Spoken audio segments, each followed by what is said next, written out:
देखिए भैया, ये एक ओवरी है कि ये ओवरी है। ओवरी में जो ओवम बनता है ना, एक मंथ इधर बनेगा तो अगले मंथ इधर बनेगा।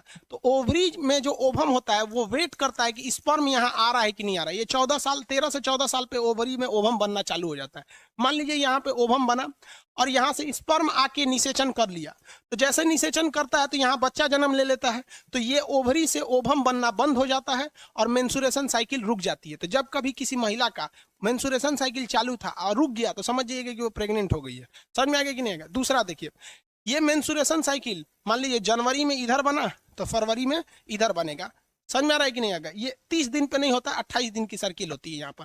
तो जनवरी में इधर बना और यहाँ से कोई स्पर्म नहीं आया, मान लीजिए महिला की शादी ब्याह नहीं हुई थी या फिर उसने कोई सेक्सुअल रिलेशन नहीं बनाया था, तो यहाँ से कोई भी स्पर्म नहीं गया। तब ये 28 दिन बाद ये क्या हो जाएगा? खराब हो जाएगा। तो ये यहाँ से ये खराब हो जाएगा ना, तो ये पीरियड्स के रास्ते, वेजाइना के रास्ते बाहर चला जाएगा, तो ये पूरा खराब होके चला जाता है। तो जो डिस्ट्रॉयड ओवम होते हैं, बर्बाद हुए ओवम होते हैं, वो एक साथ बाहर चले जाते हैं, जिस वजह से किसी महिलाओं को दर्द होता है, पता नहीं क्या क्या हो। अब वो महिलाएं जानेंगी, डॉक्टर समझता है। तो ये दर्द होता है और ये चला जाता है, तो इसी को कहते हैं पीरियड। तो ये पीरियड यहाँ हो जाता है। तो पीरियड एक ही बार में नहीं जाता है, ये इसका टाइमिंग जो होता है पीरियड का 1 दिन से 7 दिन लग जाते हैं। ऑन एन एवरेज 4 दिन लग जाता है कि पूरे ओवम को शरीर से बाहर होने में। तो ये लगभग इसका टाइमिंग जो है कम से कम 1 दिन और ज्यादा से ज्यादा 7 दिन होता है। तो ये इधर चलाएगा, उसके बाद ये धीरे धीरे बनना चालू होगा। धीरे धीरे क्या होगा? बनना चालू होगा। तो ध्यान दीजिए, सेफ पीरियड किसे कहा जाता है?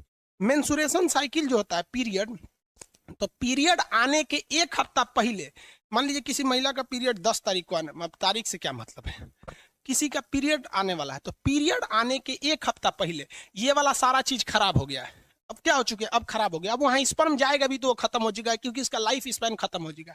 अब वो धीरे धीरे बाहर आएगा, 1 दिन में तो आएगा नहीं। तो पीरियड्स जब रहता है मेंसुरेशन साइकिल, तो इसके पहले जो 7 दिन होता है, वो 7 दिन में ये केवल खराब हुए ओवम बाहर आते हैं या बाहर आने की तैयारी में रह जाते हैं। तो इस दौरान अगर कोई सेक्सुअल रिलेशन बनाता भी और स्पर्म आ भी जाता है तो प्रेग्नेंट नहीं होगी। और पीरियड आ गया तो पीरियड आने के बाद भी ये तुरंत बन नहीं जाते हैं, ये धीरे धीरे बनते हैं। और 7 दिन जब हो जाता है तब ये आते हैं फॉलोपियन ट्यूब में। यानी पीरियड्स के 7 दिन पहले और 7 दिन के बाद का जो टाइमिंग होता है उसे सेफ जोन माना जाता है। किसी को कोई दिक्कत नहीं है? समझ में आ गया? आगे बढ़ जाए यहाँ पर। अब देखिए, ये मेंसुरेशन साइकिल को कंट्रोल भी किया जा सकता है दवा से। जैसे मान लीजिए कोई महिला है, उसका दौड़ है, ठीक है, कोई दौड़ है, बिहार पुलिस या इंस्पेक्टर या दिल्ली पुलिस, किसी चीज का दौड़ है, और जिस दिन उसका दौड़ है, मान लीजिए 10 तारीख को दौड़ है और ससुरा 10 तारीख को उसका पीरियड आ जाएगा, तो दौड़ में पास ही नहीं हो पाएगी, क्योंकि महिलाओं को ये दर्द करता है। तो उसमें कुछ दवाएं आती हैं, अब ये महिलाएं जानती होंगी, या मेडिकल स्टोर पे इजीली मिलती है दवाइयाँ। उस दवा को खा लेने से ना पीरियड का डेट 10 दिन आगे चला जाता है। तो 10 तारीख से वो कहाँ भेज देगा? 20 तारीख में आराम से दौड़ निकल जाएगा। अब कुछ महिलाओं को ये पता ही नहीं रहता है, तो बेचारी दौड़ छोड़ देती हैं सर। कभी मान लीजिए घर में कोई फंक्शन हो गया, कोई घर में मान लीजिए कभी यज्ञ वगैरह हो रहा है, दुर्गा पूजा, नवरात्रि में देखिए अशुभ माना जाता है मेंसुरेशन साइकिल को, तो दवा खा लेने से वो आगे चला जाता है। आई होप आप इसको समझे होंगे। रिप्रोडक्टिव सिस्टम समाप्त हो गया। मिलेंगे नेक्स्ट क्लास में। अब अगर तुम लोग नए हो तो सब्सक्राइब करो, वो जो लाल वाला बटन है उसमें ठुमका फेंक के मारो या नलका, मुझे नहीं पता, बस क्लिक हो जाना चाहिए।